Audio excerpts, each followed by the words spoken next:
The subject is bullying, not the propaganda, the caricature we hear about sexuality and politics, but the reality of a boy whose life is made living hell by a thug and his friends.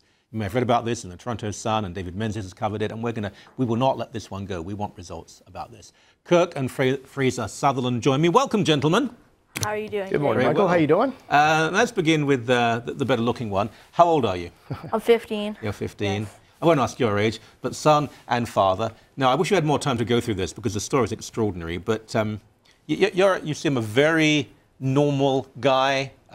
No one will particularly bully you. I mean, bullying sometimes it's someone who looks a bit strange, I mean, it's unfortunate or whatever, but you were bullied. Why?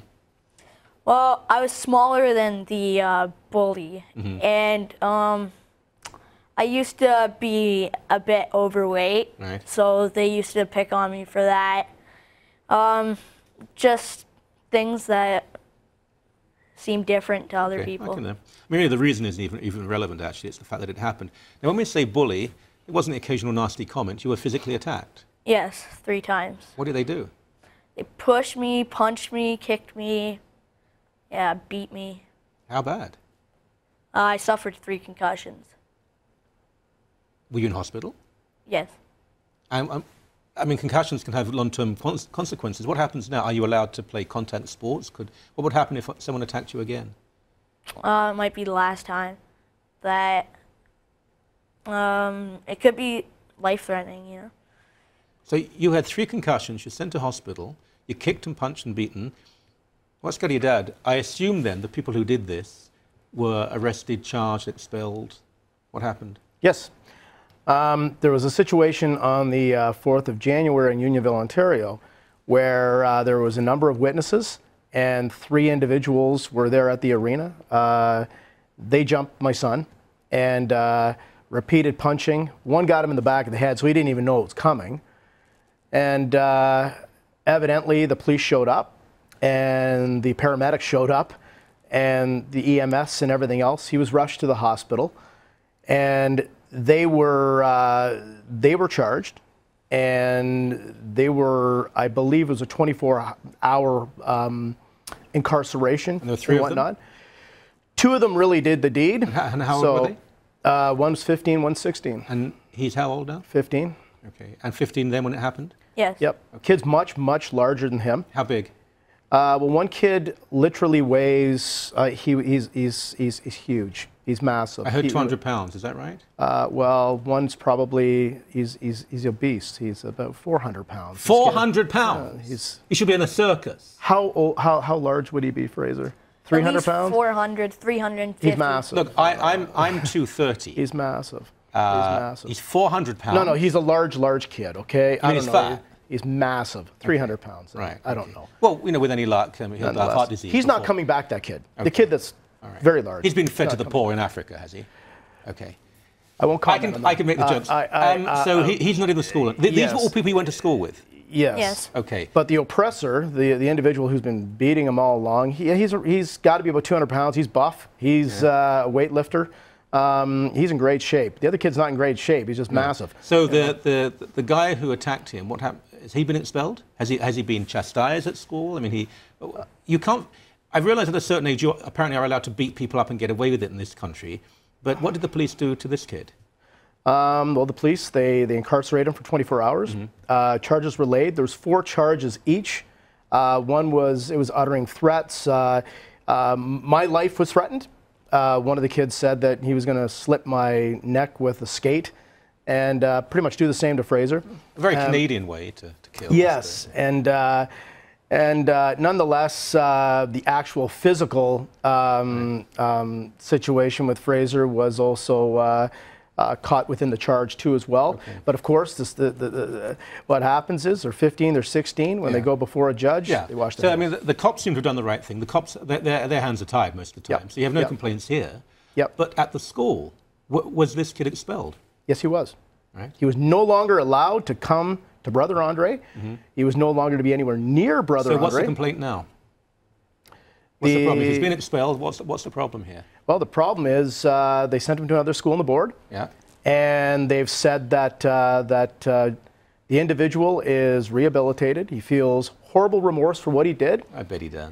And he's a changed man. Right. And he has every right to come back and participate at Brother Andre. It's his home school, and they welcome him back. Oh, so he can come back to the school where you attend?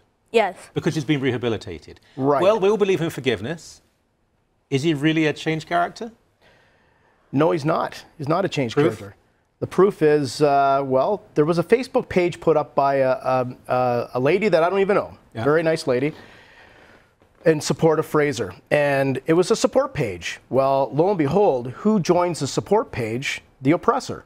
He ends up joining the support page along with another kid that bullied Fraser all the way through elementary school and admitted on the page to hitting him, by the way, on there. So this is supposed to be a page against bullying, and he's talking about how he hit Fraser yesterday, and the other individual talked of himself all the way through in the third person, saying that this person did nothing wrong, and then he goes and exposes himself yesterday as the non-bully, and he didn't do anything wrong. So I can't see that as someone feeling remorse when he says he didn't do anything wrong. He's obviously not Socrates on a good day. I mean, he's probably as thick as a brick. Right. So he's now identified himself as the bully, and has he shown any contrition? Has he said, I shouldn't have done it, I'm changed? No, he said he didn't do it.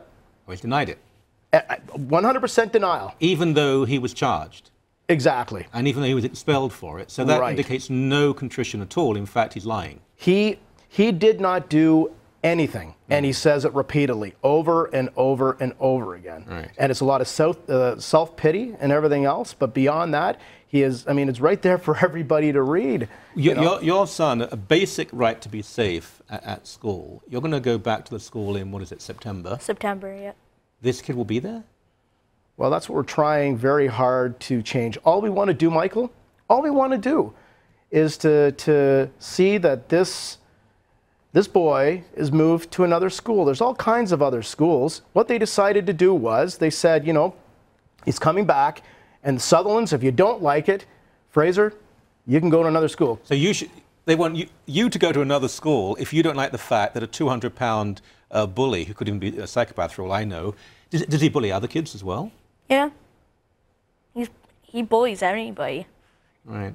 Mostly smaller than him, too. You'll probably end up leading a Liberal government in Ontario, but before that, is there anything... Well, there's public pressure now. We're going to push. David Menzies has a great plan in mind. I won't give too much away at this stage. It's been in the newspaper. They don't... It's like when you lift the rock up and people, you know, the insects run around. School boards, and so, they don't like this. You're exposing them. What, if you could say anything to them right now, you're not... I know, I don't really know you, but I've corresponded with you. You're a decent man. There's no malice in you. You just want your son to be safe. What would you say to the school board and to this particular school? I just say, you know, it's time for some common sense. It's time for some common sense. I mean, the fact being is, my son did nothing wrong. He all the way through his education, since 05, there's been issues with bullying, and nothing's ever come to terms with that. And as much as you fight and everything else, well, we figured that, you know what, finally there'd be a safe place for Fraser. He finally had some breathing room. And if he, for example, if he played hockey and he was hit at the back, just, I mean, within the game, and a concussion resulted, he could die. Absolutely. Absolutely. So the whole of his life now has been changed because of what concussions are very mysterious because you just never know. You never know. He has his days. He was very sick throughout the winter and missed quite a bit of time. You know. Well, have you back? I mean, I have to say this. If only you could have said it was because you were gay, there would now be a national inquiry into this and universal publicity. However, you're just an ordinary, normal kid who's been a victim of a thug. We'll make sure we keep our eyes open on this one. We won't let it go. Thank you. We're on your side. You're not alone on this. Thank you very much, guys. Thank you. Thank you, Michael. Mike. Thank you.